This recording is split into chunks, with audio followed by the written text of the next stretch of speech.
Hello, and welcome. Welcome to today's installment of Created for More, the podcast. And today, my guest, honestly, he's on another level. And when I start to get into the conversation with him today, you'll understand why. So his name is Efe Efeturi, and he's a filmmaker working specifically in the beauty industry as a DOP. You'll tell us what that means.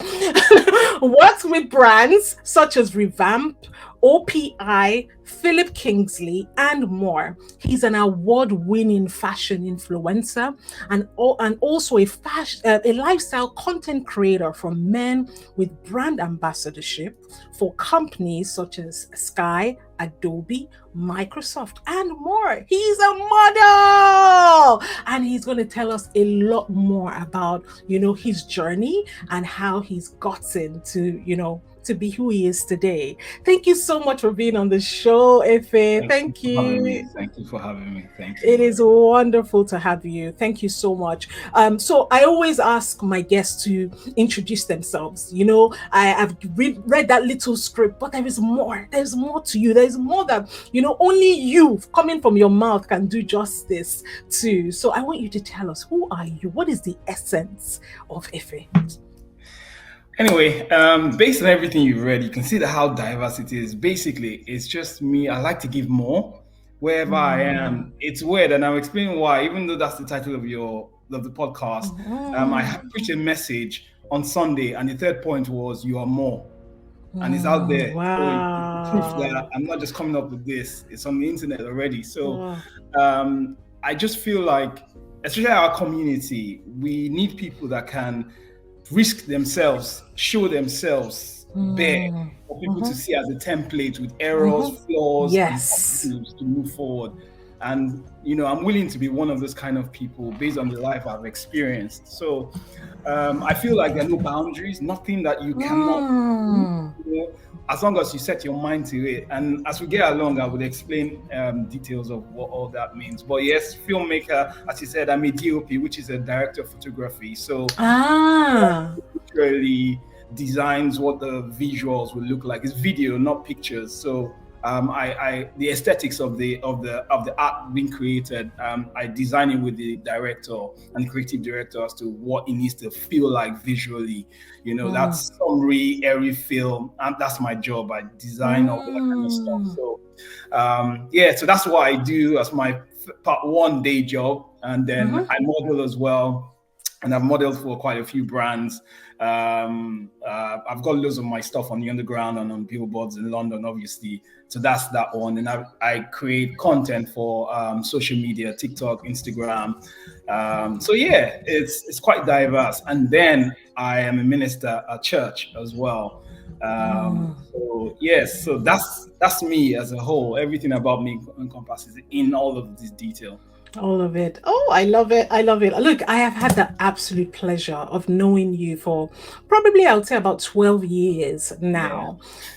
And I've known you, to a very, very, on a rich level, I would say. But I think where I would like to start from, before we even go into it, I want to kind of find out, first of all, who you were as a child, who you were before even 12 years old. Who were you as a child? Were you what were you like? If I had met you when you were like maybe 7 years old, what would you have been like? Honestly, I was saying to my dad, because he gets worried about one of my siblings, like, so I said to him, if I can turn out this way, don't worry about him. You get the story now. I said, if I can turn out this way, don't worry about him. He'll be fine. Because as a kid, I was ridiculous. I was rough. I was tough. I was streetwise. Obviously, my dad pushed me in hard in terms of the right way, though. But he made me streetwise at a very, very early stage. When you start trading your food for money as a kid, but you want to buy something tomorrow at school, so you say, you know what, take my meat, and then I'll take your this thing, and then when you finish, your mom will come in and say, where's your meat? Say, I didn't get my meat. then you collect your real meat and eat your meat, whereas you sold it already, you know. And then when I started playing keyboards, because I'm also a musician, I know I did put that in. Yes, that's why a lot of people. I was like, he left a huge part of Yeah, who he and I'll talk is about out. that. And Yeah. my dad got a piano at home when we were all very young and said, okay, we should all learn. You know what I used to do? I used to buy everybody's time. So literally, he says 1 hour per person. So I would bribe them so that they don't play, and I'll use their time to learn. That's how I ended up playing. And you're self-taught. Yeah. Wow. Yeah. So that's my story. so you sound like right from time, you're the kind of person that once you set your mind to do something, you go full, throttle on it, as it were. Yeah. Definitely. Starting up as a young kid, that's the idea. But obviously, as you grow older with God, you have a sense of knowing where the limits are and things like that. But in general, my idea is when I set my mind to do something, it's very, very difficult for anything to stand in my way. Absolutely difficult, because I look at a lot of things that I have done in my life by the grace of God, and it's a question of once I say I'm going ahead, that's it. That's it. There's no stopping. So who did you want to be as a child? Who did you want to, become? I think as a child, obviously growing up, I wanted to be an engineer as a kid, I didn't even really know why. But what I found out eventually was, obviously, as the music started evolving, was I absolutely loved music. So I felt like, okay, I wanted to explore music. I wanted to be a musician. I wanted to be a producer. So throughout my movement in school and everything, that was what was driving me. Wherever I went to, I schooled in ABU Zaria, I was in Kaduna, I was in Abuja, I was in Lagos, I was in Port Harcourt, so I literally moved around Nigeria. Literally, I've stayed in almost every state in Nigeria, literally, because of my music, And so music was just literally governing my movement. And all this while, I was in my teens, so I was alone, obviously, when you're in Nigeria and your parents are like, nah, you've got to do X, Y, Z, and then you fall out, Based on how determined I was as a kid, I left. And I was literally a teenager, So I was living on my own from, really, really young. So it was hard. It was very rough. I remember one place I had to stay in Kaduna, where I had to get cartons from a factory to put on the floor so I could sleep, because I got a place from someone. And I was literally a teenager at that time. And you had a dad that was that could provide for you well. And you were just determined and just to do that. Do your own thing. Yeah. Oh, wow. That's amazing. Really, really great context. So, Efe, I want to get straight into it. So, I was saying to you just before we jumped on that the main thing I see when I see you is this masterful art of reinvention. And people who see you now, who know you now, they will not really get what I mean. You know what I mean? They just see you and they just feel, this guy woke up like this, he looks so effortless for him. He was probably, his uncle was probably a model, and, his sister, brother was, this is just who he has been all his life. But they will not understand, just how much intentionality, it has taken to navigate you to where you are. So I want you to just let's track back. I knew you, at I would say at the start, well before even the start of your career and what you're doing now. Yeah. You didn't look anything like this. No. Let's just put the elephant. Let's talk about the elephant in the room. Exactly. You didn't look anything like this. You were music minister. Very, very talented, doing your thing, and just by all intents and purposes, just a regular guy. Yeah. So I want to first let's talk about what happened? What snapped? Because one day I saw you looked in a certain way, and the next day I saw you were another person. I'm like, wait, hold up. What happened here? So let's talk about your life before, obviously the start of you starting to change your looks and your image. Yeah. And then we go into the actual process of it. We're all connected. And I found out that when you decide to chase something that God has put in your spirit, it puts you in motion for something as well as it does for someone. So in regards to my physical condition and everything, I went on a holiday. Where yesterday? I went on a holiday and I have never eaten like that in my life. I ate to the point that if they ask me what my name was, I'll be looking around like, do you know my name? It was so bad. And I just said to my wife, I can't continue like this. Nah, I cannot continue like this. And this was during our birthdays. So this was like in July. So before I got back, I sent a message to somebody like, I'm looking for a fitness instructor, blah. So they sent me a name. So when I got back, he's a member of the church. So I got back and I just said to him, I said, he's trying to do, I said, I heard you're into fitness and all that kind of stuff. I can actually help you with your content and help you build this because I'm a videographer and stuff like that. So when I said that to him, he said, oh, I can actually also help you with your physical weight and everything if you don't mind. Because the truth be told, when I met him, he's much older than I am, which is funny, and I felt like, okay, maybe he's not him, but all the same, he's a member of the church and I didn't even know. So let me even help him. So I never even said, the first thing I said to him, God be my witness, was not, you need to help me with my physical, whatever was fitness, was more of you. How can I help you? So I love that. You were bringing value to the table. Yeah. So when I did that, he just sent me a message the following day, okay, let's see on Saturday at the park, blah, because he's not too far from me. So we sat down, he now said to me. Can I ask this question before you continue? Was that your first time of trying that? Had you tried exercising at different points before, but you just weren't consistent? You just, people have all sorts of stories. Like that was my story. I've tried, but I just wasn't consistent. Yeah. I'll be honest with you, and my wife can be a witness, and God can be a witness. I've never tried. That's what I said about where I am. My pastor said the same thing one day when we were in a table with ministers. He said, everybody was talking about weight loss and stuff, and they were like, oh, Efe. He said, no, leave him. When if he decides to do it, all of you will be like, so just leave him alone.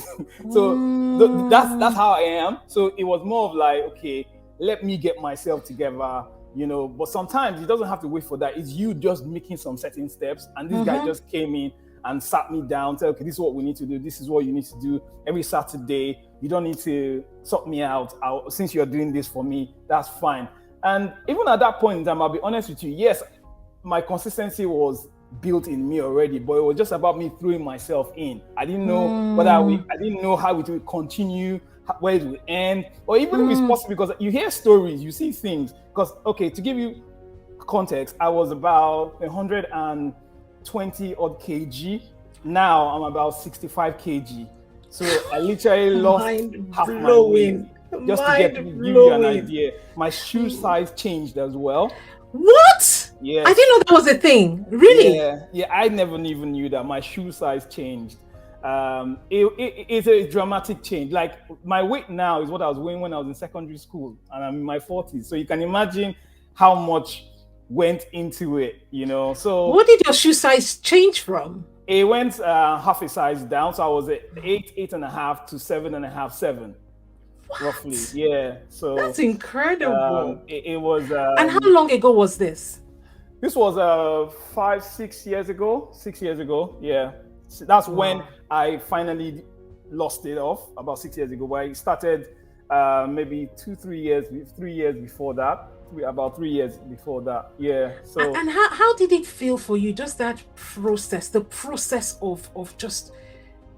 So you said at that time you weren't thinking about yourself. You were thinking about, this church brother. You wanted to, obviously there was an element of yourself because you had reached a point where you felt, this is too much, right? But you came into it, and was your idea at that point just like, I'm going to reinvent myself. Did you have a goal or? I'll be honest with you, I didn't really have a goal. I know people like to, when people ask these kind of questions, they like to come up with, I'll be honest with you, I didn't have any goal. It was I just wanted to feel healthier. I just wanted to feel Healthy. stronger. Like my work is very physical as a DOP. I get to move a lot of equipment. I get to do things. I found myself, I was in my 30s at the time. I found myself sitting down and giving people orders like I'm 50 years old. And obviously my white beard is hereditary, it's not age. So people start thinking that, oh, this old man is almost on the way out. And believe it or not, that affected me mentally. Like, no, I'm not that old. Why can't I get up and get this thing? But because of my state, it just felt like, that's what you've been resolved. So I just wanted to feel lighter. I wanted to feel healthier. So I literally just plugged myself in every day. Even with the templates he gave me for my workout, he said, okay, work out 2-3 days a week. I was working out every day, including Sunday mornings. I was on a hot cylinder. I started having issues with my knee. He now said, okay, maybe you should stop running. I bandaged my knees. I said, nah. I wrapped it up. I have these things I got. I was like, this thing must go. You have to just push yourself. So what I did was the suits I had, I used to wear size 46 suits, and I wear 34 suits. Wow. So from 46 to 34. So I literally had all my suits from various sizes, and I started trying them. Maybe every month I would try and wear it to see where I am. That's something I was doing. I wouldn't lie. I was trying it out just to see. And for a month, 2, 3, you don't feel any difference. You're like, tell me about this, bro. When you're putting in the work and you cannot see results immediately. Let's talk about this. I was like, come on, what is going on? I need to, but he just kept saying, no, just keep going, just keep going. You will feel the difference before you see the difference. And that's what's important, feeling difference, and that's what drove me in terms of my fitness side of things that I talk about on social media. Is about what you feel rather than what people see. So people are driven to fitness by what people see than how they feel. So but how you feel is more important than what people see, because the changes start with what you feel first, which is more important. So once you can grab that. So for me, I said, okay, fantastic. I just grabbed it until one day, just randomly, I just like, wait, what's going on? I feel a bit, I now jumped on the scale. I was like 80 something. I was like, huh? And I took a jacket before I could put my hand through one, but to get the other end, I could not. I just found it couldn't button, obviously, but I just found that my hands went through. I was like, whoa, come on. Immediately, I will be honest with you, that same day, just out of the excitement, I took off that jacket. I went for a run again. Just out of excitement, like, you're motivated, like, it's actually finally happening. It's happening. I must crack this thing down. So when my wife says, oh, we need to go to Tesco to buy XYZ, then I'll say, no, I'll go. I'll run to Tesco and run back with stuff in my hand. I put in a bag and run back. So every opportunity I got, I was doing that. I was walking from the station to my office instead of taking a bus from the station. I'll walk 2-3 miles. Sometimes I will run, then maybe shower in the office or something like that. So it was just everyday opportunities I was just grabbing. But as I did that, possibilities began to come, like what I could do, and I just thought to myself, you know what? I could actually model, love it. But seriously, that's what it was. I was like, I could actually model. But you just had it like... Yeah. And for me, I've never been the kind of person that will say, oh, you've got limitations. I think about possibilities before limitations, So I thought about the possibility that, I could actually model, I could do this, I could do that. So I started with 40 plus staff. But at that point in time, when you say that, the faith is high, everything is all, until you are now faced with reality, then you realize that, guy, are you right? Because what happened was I began to see the models like guys 6 foot something. I'm 5'7.5", 5'8", and I'm thinking, and I'm black again. I'm thinking that you have just gone down the niche, like literally to the end of the barrel, you get. But the truth was just the fact that I had that belief within myself just began to push. And all of a sudden, after like 4-5 years from that time, I started losing the weight and everything. I got my first big break, and I was all over the underground station with a brand that I worked with as a model, with top models, to the point that one of the shots we did, the photographer came from France. Because I was the shortest, he changed the whole profile of the shoot because of me. Wow. He changed everything. He was just like, I was inside of me, I was just panicking, like shaking that. Look at everybody like he just said no, just I'll shoot in a different way. Everybody move around. He tried to make me feel very comfortable because he knew I was aware of that. But after I finished that shoot, my confidence it went over the roof. Like, so I presented myself as that, and before I knew, top modeling agencies approached me. Like, we would like to sign you up, and I picked the best one. And because of that, this summer I was on TV with Pizza Express and Haven Holiday, whatever. So yeah, you're rushing this story. People would think it's just you just somehow, and then no. Let's tell them about the pictures in church, at the backyard, on the streets. Like when people thought you were crazy. Yeah. I'm telling you, let me know. Even me, I didn't think you were crazy, but you were, like, what's this guy doing? Yeah, let's answer this here. You see, one of the things that happened was when I first started, when things started evolving, and it just hit me that, okay, you know what, you could actually do this. People began to look around me like, if you're in your 20s, I will understand, but you're in your late 30s, what exactly are you doing? Like, are you okay?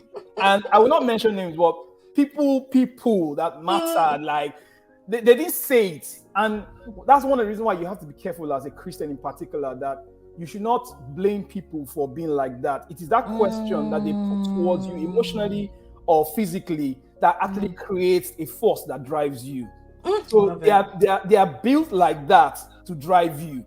So I hate that. So when I hear people saying that, this person did not support me, they were meant to be like that so that you could run. Do you know what I'm saying? I love because it. all of these people, I still talk to them, but they did their job.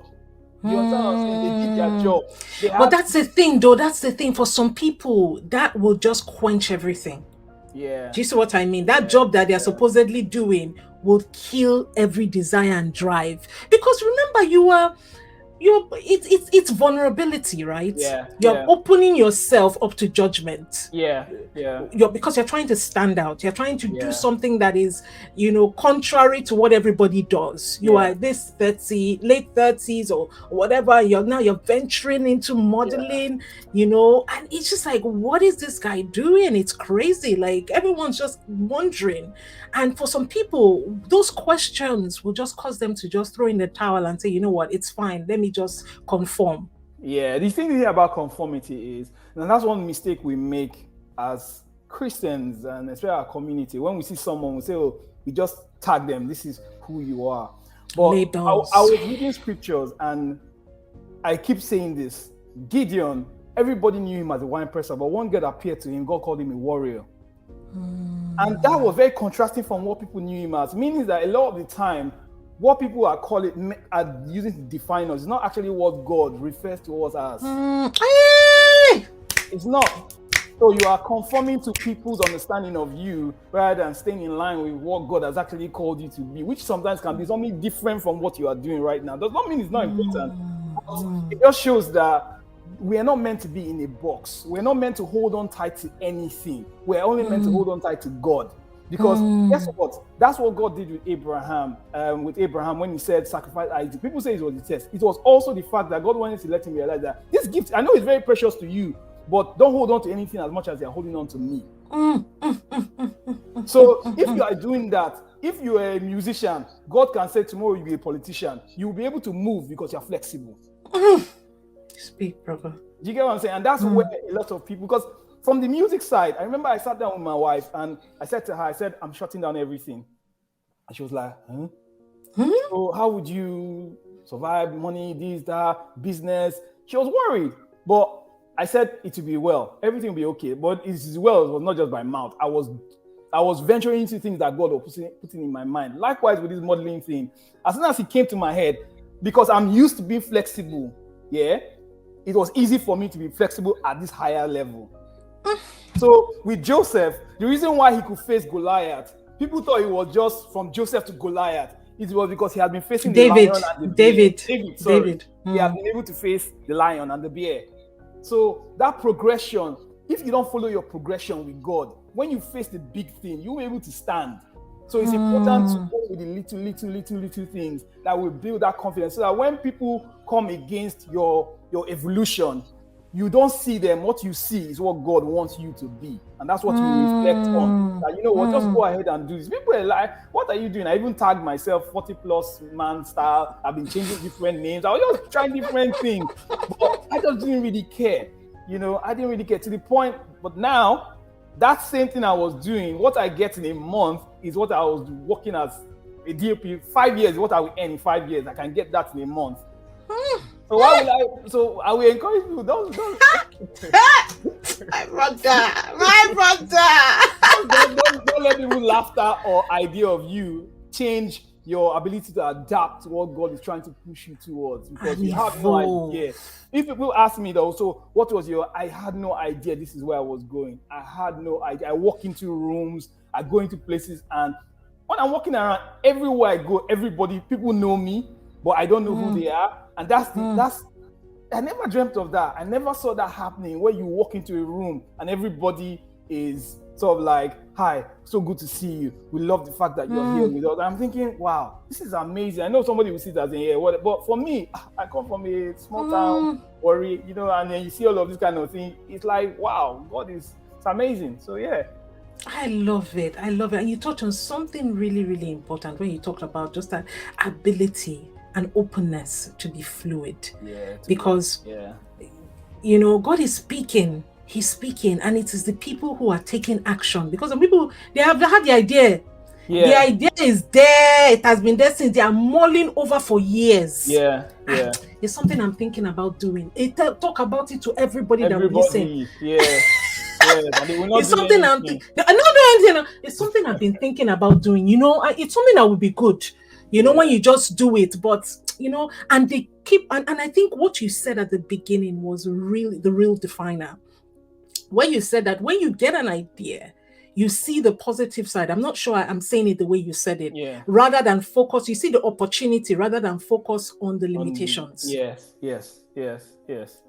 That's so true. You have to just keep your eyes on what God presents to you a lot of the time, because people think that we've been taught this ridiculous doctrine in church where once God gives you something, it means that it's going to be hungry, you're going to have a great time, visions will be dropping in your eyelids like glory of rain and dew. No, the more that comes to you, the more the devil wants to fight you, because he knows what you represent. So you have to now fight to stay focused. You've got to fight to just keep your eyes on something. And what I realized, with each little battle that you face, that's why it's important to not just focus on the big things, the little battles you face. When you can overcome those ones, it gives you courage. That's how you build courage. It gives you courage to overcome the bigger ones. So the reason why I can go through all of this is not just because it came to me now. It's because when I was in backside, there were little things I was able to overcome that gave me courage that no matter what, it can never go lower than this. So that pushes me to keep going. So you just focus on things and you just say, okay, you know what? This is what I'm trying to do. Because as you said, a lot of this generation, they talk a lot. They do a lot of talking, like, yeah, I want to do this, I want to do that, I want to do this. Even with my fashion awards I won, a lot of the people that were nominated were young people, but seeing me here, I was picked to win the award.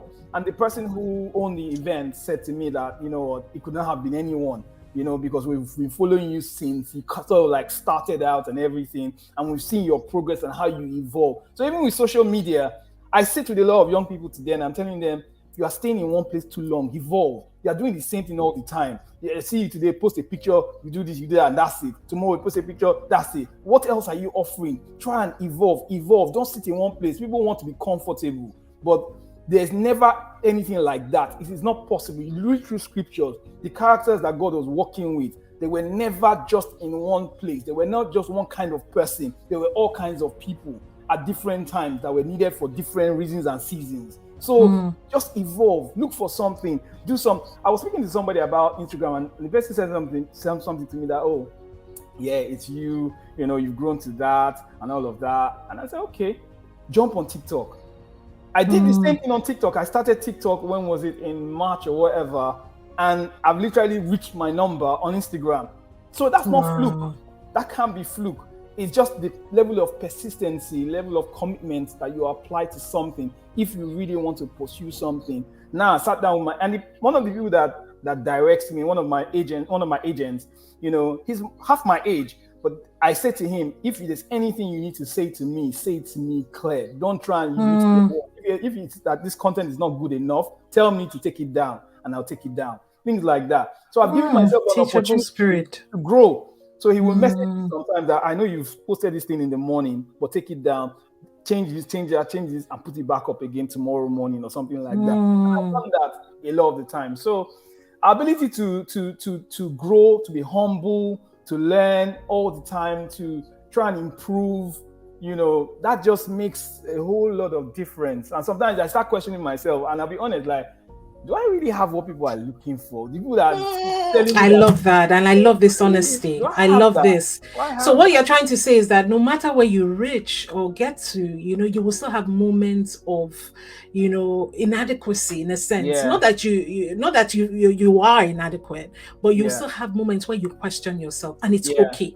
Yeah. Because some people feel like once you question yourself, that means you're not good enough. Yeah. Tell us about that. Yeah. I think, you see, the reason why I do that, there's a scripture I always read. It says, it's in King James Version. It says, sorry, I'm bringing a lot of Bible in. No, please, bring it on. It says, he daily loads us with benefits. And what that means is that for every day, there's something you need from that day to help you for tomorrow. So it means that for every day, you are adequate for it, but you might not be for tomorrow. So you need that room to be able to take something in. Your hands need to be able to be open for tomorrow. Not saying that, because I've got this today, it means that I'm cool for tomorrow. No, the challenges that are coming tomorrow, the events that are coming tomorrow, you might not necessarily have what it takes. But tomorrow, if your hands are open, you possess the ability to conquer those challenges and face those things without worrying that, yesterday I couldn't do this. That's why you notice something. If you look way back a bit, you find that you could not have done what you did today. It's because you got the benefits for that day at some point in time, during that trail of time with God. Because our connection with God is continuous, it's daily. So God did not just load everything. He loaded the potential in you. But the daily benefits are daily, as he says. Do you get what I'm saying? So I encourage a lot of young people to not set boundaries for themselves. Always look at yourself as a vessel. A vessel does not say, I'm only going to contain water. I'm only going to contain wine. A vessel is a vessel. As long as you pour anything into it, it will take the form. Simple. And that's what we all need to be. And that way, you have no boundaries as to what you can achieve. God can tell you today you'll be a pastor. Tomorrow, God can tell you are going to be a politician. Next tomorrow, God will tell you that you are going to be a counselor. Next tomorrow, God will tell you you're a missionary. You'll be able to achieve all those things to the max. Why? Because you just opened yourself up to allow God to mold you however He wishes. And those people are the people that God does imaginable things with.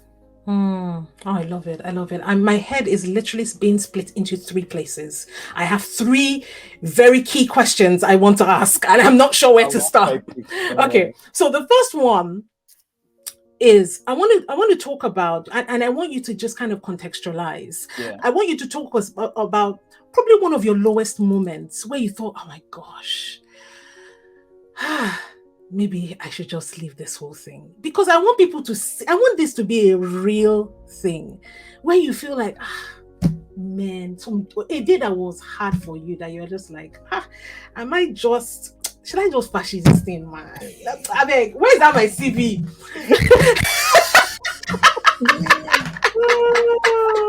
Yes, because I want to talk about just how you were able to navigate and rewire your mind for success. I think one of the things I've said before, which I still practice till now, is whenever you get something negative, it's actually not, you see, the world has taught us to define negativity as something which is not. For us as believers, negativity is knowledge of what needs to be done. So when someone tells you, you are not good enough to achieve this because you don't have this, what do you go and do? You go and try and learn what you can do to achieve that. Simple. So that's how I've allowed my mind over time, as I said, and I still go through that battle because it's daily. So what I do is when I first started this whole thing, I was just getting a lot of rejection. Like you hear people say, "Oh, sorry, you can't do this. Sorry, you're not tall enough." Oh, sorry. Or you enter a room and they just look at you that you are actually short. And they just are giving you side eye. They just give you side eye. And even the way they shake your hands, like, okay, let's shake your hand quickly so you can go, kind of thing. You know what I mean? And then you just start feeling like, you know what? Are you sure you should be doing this? Is this what you should actually be doing? You start questioning yourself. You start questioning what you can achieve. You start questioning all the things that you dreamt of, that you had hula baloo dreams up and down the whole place. Saw yourself in the air. Now you are seeing yourself in the ground. Like, this is the end. You know, but I just feel like those challenges are not meant to bring in the negativity at the level at which we actually define them.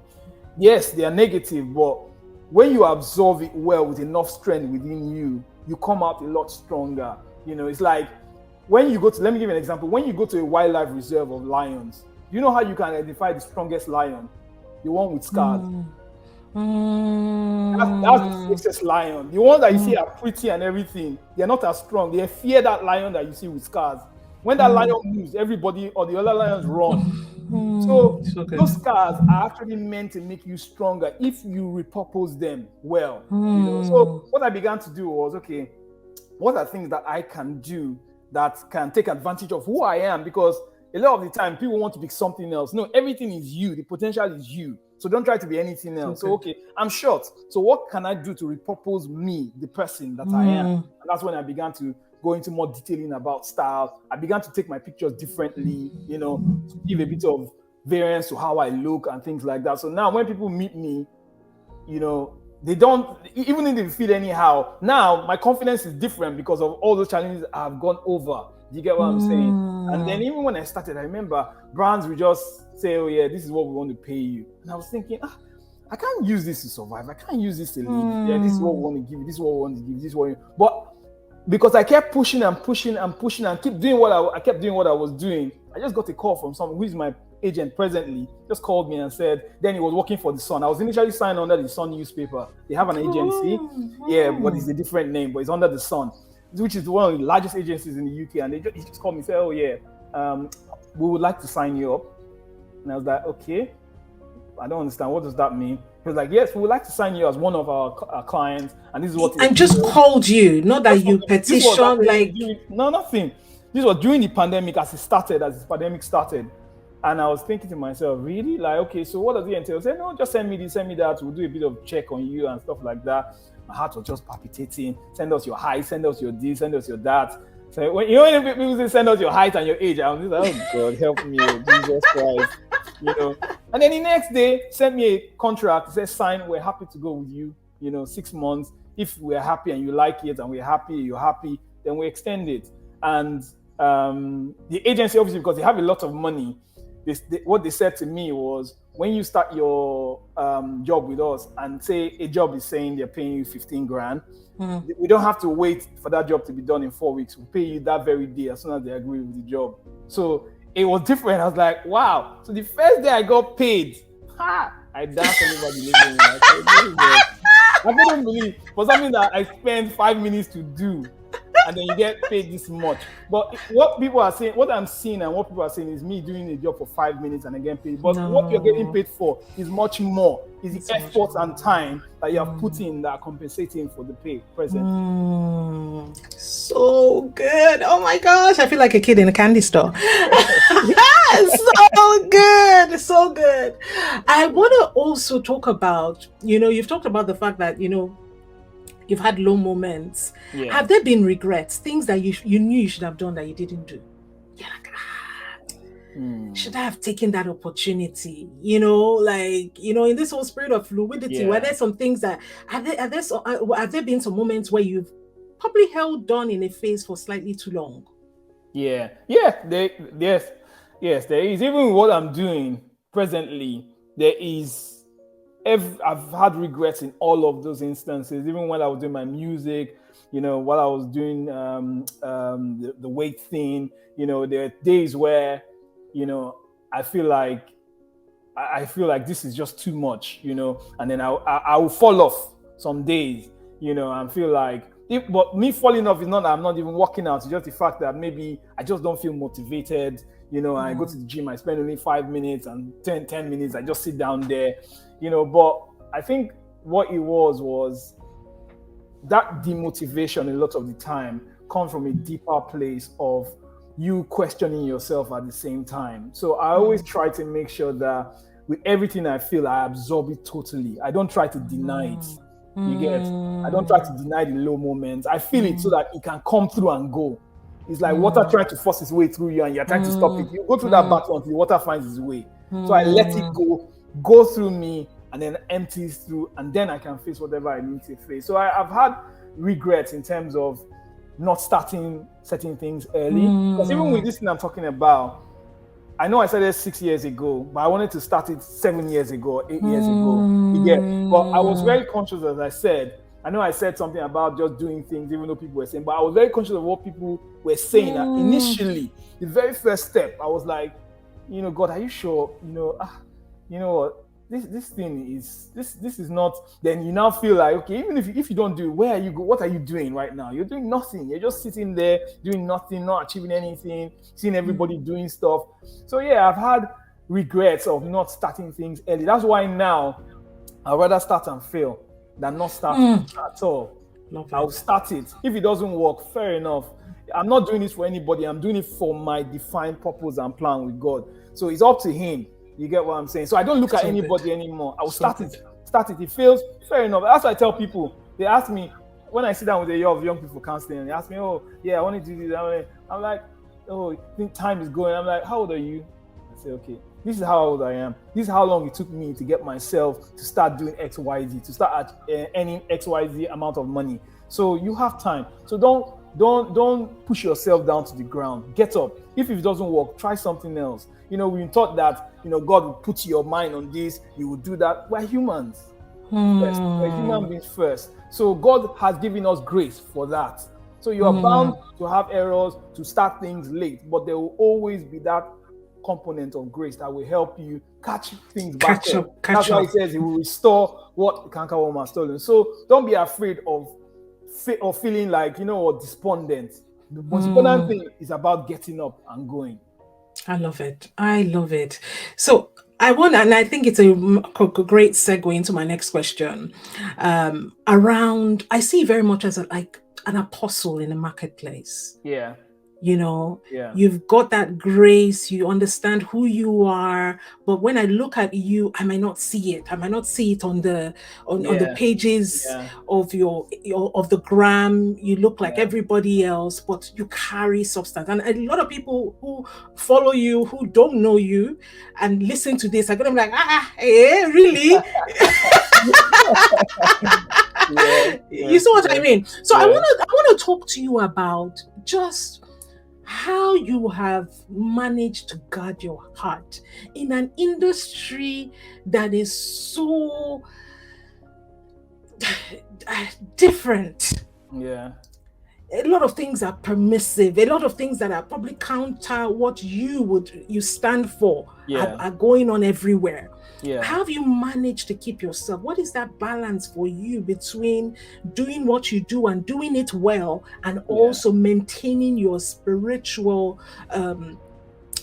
upstanding? If that's I think that's a very good question. Very, very good question, because I've been asked that question before. Number one, when you mix two things together, the volume that has more is the one that owns the entire capsule, that owns the entirety of what it is. So as long as you have that awareness that you're a believer, make sure that you have more of the word. You're in spaces where you get more of a Christian community. You're in spaces where the Spirit feels you more. You are listening to more music that edifies you more. So it's all about more. That's how the balance comes about. So you just like for instance, I don't go for every event. I'm always working. I spend more time working, creating content, doing stuff. So as a result, my agent picks particular events for me to attend. As a result, I don't mix up with a lot of people as much because I want to do more of me. And as a result of me working, I'm spending more time by myself, listening to what I love, doing what I love, and just having my own, because people think that they can go out there and mix up so much and have a lot of that and still remain who they are. Over time, you'll see yourself just eroding away until you suddenly become like that. You start questioning, why do I have to go to church? Why do I have to be a believer? Why do I have to be this? Although church has their extreme, you hear churches talking against social media and stuff like that, without realizing that you have to be out there to influence people. to make people know that there's something different about what you stand for. Because what happens is, I get into a meeting of a group of guys. We've got this thing where I'm with a group of guys, and I find them asking me for advice a lot of the time, people in my industry. And that's because I feel like they see something with me. They see something about me that they can't necessarily place their hand on. I don't have to tell them Jesus saves, Jesus heals, Jesus does. I don't have to do all of that for me to reach them. All I need to do is connect with them as human, because one thing you have to realize is that God made all of us, every one of us, so that I don't have to make them feel like they're outsiders. They are made by the same God who made me. So as long as I can make them feel important and focus on what they need to do, focus on what they need to be, then you just find out that you are making more impact. People, I find out that naturally, my agents who swears, people that are around me, they don't swear around me, but they don't know why they're not swearing around me. Because you don't participate. Because I don't participate. So subconsciously, they're falling into that bucket with me. So when he's talking, he doesn't swear. In the past 2 years, I can't remember ever listening to him swearing in front of me. Someone that swears a lot. So that's one of the ways I try to balance things out. The other thing is to always remember where you came from. You know, people like to evolve and involve even with their environment as well. It's not. I won't say it's right, but I say it's not ideal. It's not right. It's just not ideal. Instead, stay connected to where you are. I've got influencers that once things start happening for them, you know, you don't see them doing what they usually do at church. They're not available all the time. Even though I know church has its own issues, because church has the way of sucking you off your energy and your time and and everything. You know, but I try to find the balance with them. I tell them, you know what? Just try and make sure that you are staying here, because many of them feel like, yeah, I can go out, I can do my stuff, but they don't realize that this is one thing holding you like a spring. God. So whatever time you can still have to connect with it, you know, it's not about the service, it's about your connection with God. Just hold on to something that whatever happens, you are coming back to something else. Because once the devil can isolate you, he's got you. And once he's got you, you're done for. You just find yourself spiraling down a wrong road that you cannot. And for me, even as a minister, you know, there's certain things that I know it's not perfect to say that, but there's certain things I just cannot even do because people are watching me. I go to places and I see church members that know me, and they're watching that. Okay, what are you doing here? Until they see how I comport myself, they see how I put myself together, and they realize that okay, I'm just a human being as well, in a place where I can still make as much impact positively, regardless of the space I am in. You understand what I'm saying? So like for instance, I drink alcohol. I take alcohol, but when I go out, I don't, for a reason. Wow. You get? So you don't want that perception. Yes. So I go out, I take mocktails. I do mocktails. I go out, I do mocktails. But is it that I cannot? I can. But if that would cause somebody to feel in a certain way or somebody to, I will not. It's in scriptures. So I avoid those kind of things. Those are the sacrifices we have to pay. People just want to live their lives and this is just me. We can't do that, because everything we do impacts the person next to us, ahead of us, behind us, watching every action. There is people that are looking up to you a lot of the time. So I love it. And this is the real definition of influence, isn't it? Yeah. Just being able to live in a way that causes another person to really, really consider how they're living and then take learnings from you. Yeah. So if you had to summarize what who you are and what you represent as an influencer in our generation, what would you say? I would say I am trying to challenge the everyday man, believer, human being, that you are more than your present. Your past doesn't affect what you can become. It can influence it positively, because everything that happens to you in your past has two edges to it. But most of the time, we are very good at focusing on the negative impact of our past, but we fail to remember there's a positive impact of our past. So everything that is ahead of you is coming from something from behind present. So as long as you can focus on that, you can. So what I want to do is to make people realize that you can be anything. It's never too late. I hear people preaching messages of this time, at this age, you should do this, you should do that. I keep telling people, please, can we stop teaching this false doctrine in church? Then why do we have God? Yes, it's ideal if you can achieve certain things at a certain time, but if you don't, your life has not ended. You can still attain to certain things that you want to attain to in life as long as you put yourself with God. So I tell people, whatever, and this is what I do. I'm not ashamed of it. When people come to meet me and they say, oh, this is what's happening to me financially, I tell them my story. I tell them when I was hungry, when I didn't have money at this age. But now, this is where I am. So it feels like all the money I did not earn, I'm earning it by force now. So what I'm earning in a month now, I used to earn in a year before. You understand what I'm saying? So I've got it back. So I give them hope, like you can make it.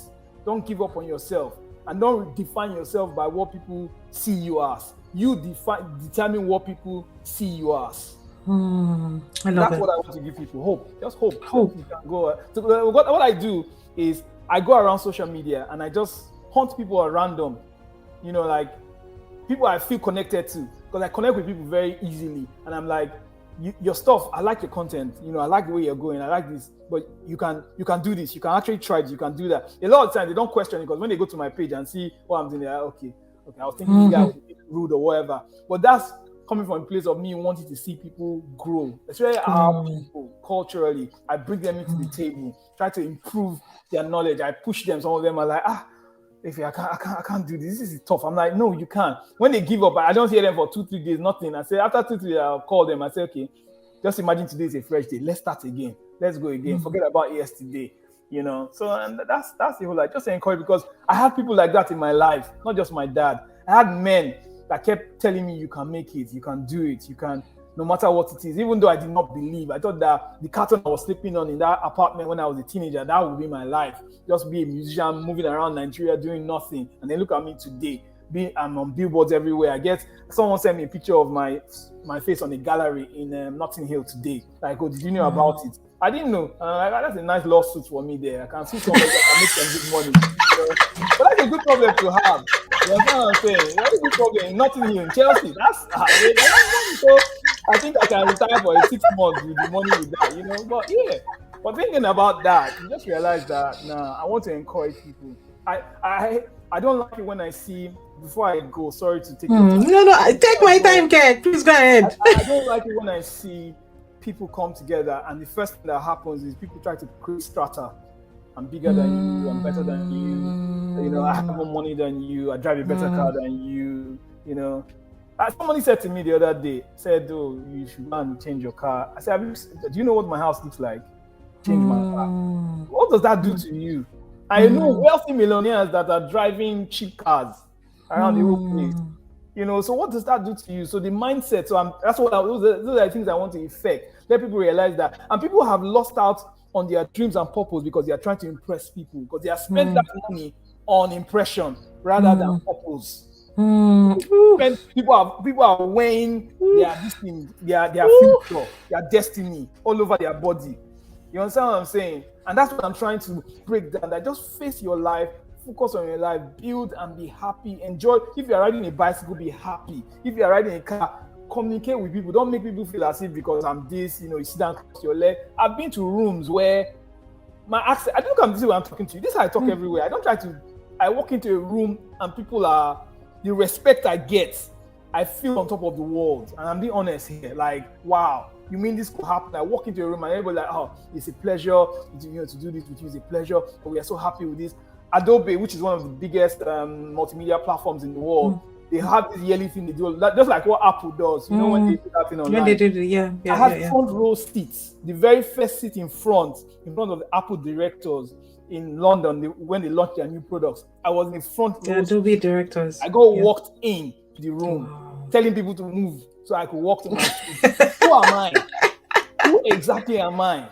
Do you get what I'm saying? Who am I?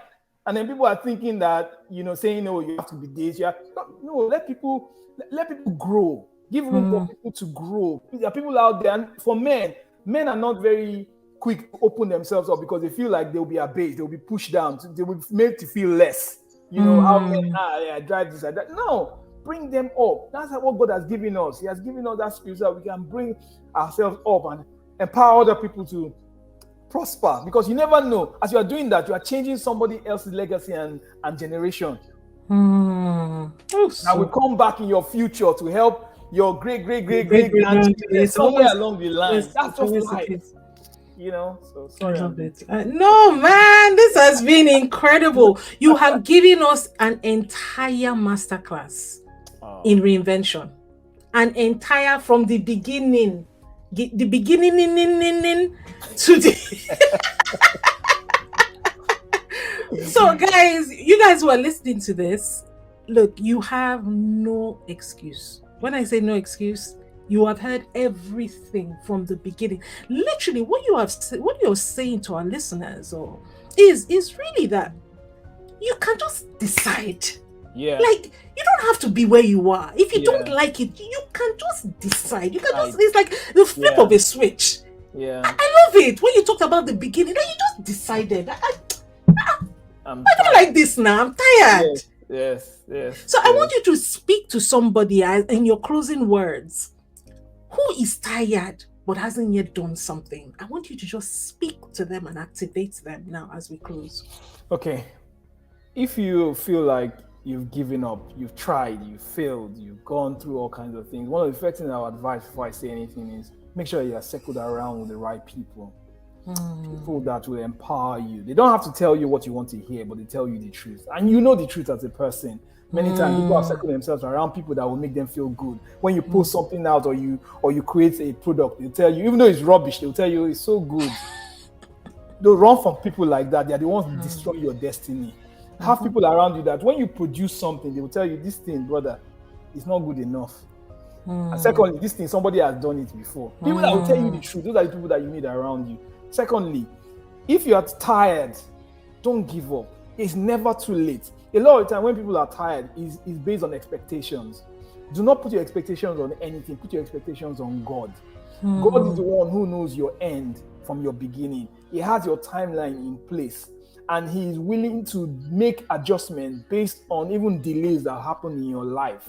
So whatever you're going through, just focus on God. If you have given up, get up. If you have fallen, the most important thing is getting up again. So don't think that because you have stopped that business 100 times, so you can't start it 101. No. Who told you that? Who brought out that law? Where is it in scriptures? You've fallen 1,001 times. Get up 1,002. God is standing right there waiting to hold your hand and move you on. So whatever you want to do, whatever you decide you want to focus on, just make sure that you're holding on to God and make sure that you do not stay on the ground. Whatever happens, get up again. The strength is within you. Everything you need is within you. The power, the wisdom, the knowledge, God will present it to you as you are making that simple step. He said to Peter, he said, step. God did not make the water plain before Peter stepped out. Peter had to step, and then the water became what it needed to become for him to stand. You step, and then you see how God will make things plain for you to stand and firm for you to have enough longevity to build what you need to build. Oh my gosh, I love it. And I know I said that was my last question. My last final as this thing and close is, if you had a recipe for happiness, what 5 things would be on that recipe list? Recipe for happiness. Yes, number 1, I would say it is just find out what God wants you to do. Because you see, there's a question that I know I'm taking your time, but I just have to say it. Say it. Go ahead. People ask me questions like, okay, so why is it that the unbelievers are happy and they're succeeding, they're doing well? I say success is different from purpose. That's why you see billionaires killing themselves, hanging themselves, committing suicide, and stuff like that. The fact that someone is wealthy does not mean that they're working in purpose. I don't know where we learned that in church. No, purpose. He said, I know the thought and the plan I have towards you. Meaning that purpose is a plan from God given to you, not what you want to do with yourself. So make sure that you are strong to God, you're held on to God to know what God wants from you. If you can do that, even if it's to be helping some children in a motherless home, trust me, you will have optimum happiness once you have that. Secondly, I said this before, surround yourself with the right people that will tell you the truth. Many people don't want to hear the truth because they think that it will make them feel bad. Self-actualization. This generation, one of the things they do, they like to go out. Even our generation, it started from we like to go out, party. Then we don't like to be on our own, so that we think, because that's when you think. That's when you begin to see yourself for you. Your inner self starts talking to yourself. And then you start having, but those are the moments that you need. Sessions of self-actualizations. You need those sessions where ourselves can tell us the truth about who we really are. We have the answers inside. Exactly. The answers are all inside, and we just surface them. Exactly. Bring it. And don't be ashamed, even if it's not good. Just let it come out. Let the truth about who you are come to the surface. As I am like this, people know me. As I'm talking, this is how I am every day at home, outside. So Like, true. there was a couple I So was true. talking to, but I do a bit of marriage counseling here and there. And I sat down with them and they were looking at us like, why you? I said, don't worry, me and my wife, we just finished having an argument now. So we'll counsel you and then we'll go and continue. And that's me. I'm not going to make anybody feel like it doesn't happen. Oh, it's all honky-dory, it's all rosy. No, things happen. People have to see those things to understand that that is the fight of life for us to go towards our happiness. You understand what I'm saying? And then also just build yourself. Never ever settle for you now. Always want more from you. Always demand more. Not people. Don't let people demand more from you much more than you demand from yourself. Always ask yourself for more.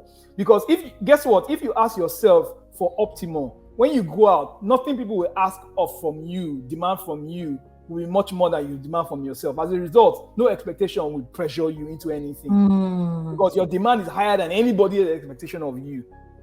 Simple.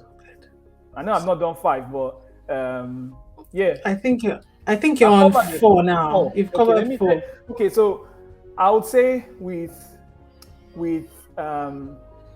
happiness, you've got to understand that for you to be happy about something, you have to sacrifice something.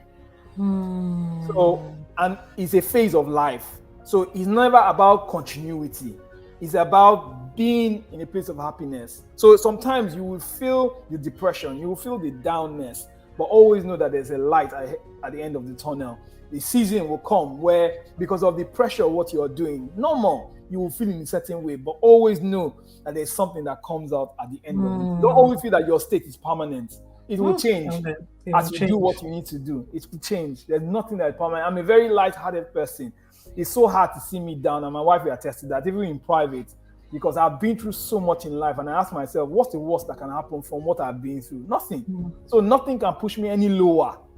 Nothing. So I'm happy as I am. Wherever I am, I'm happy. I just walk with God, do what I need to do, have the right people around me, focus with everything I am doing, and expect more from myself. And I find myself, doing what I need to do.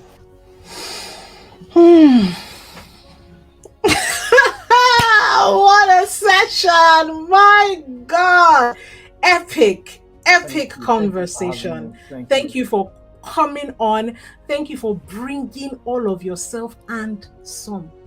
Thank you for delivering, great value, great transformational weight. I really celebrate you, and I look forward to seeing you, in Times Square, really global and iconic, iconic destinations and places. And I have no doubt that we will. And I celebrate you. We are here on the Creator for More podcast, celebrating and sharing you on. So thank you so much. Thank you very much for having me. A pleasure. I'm on No worries.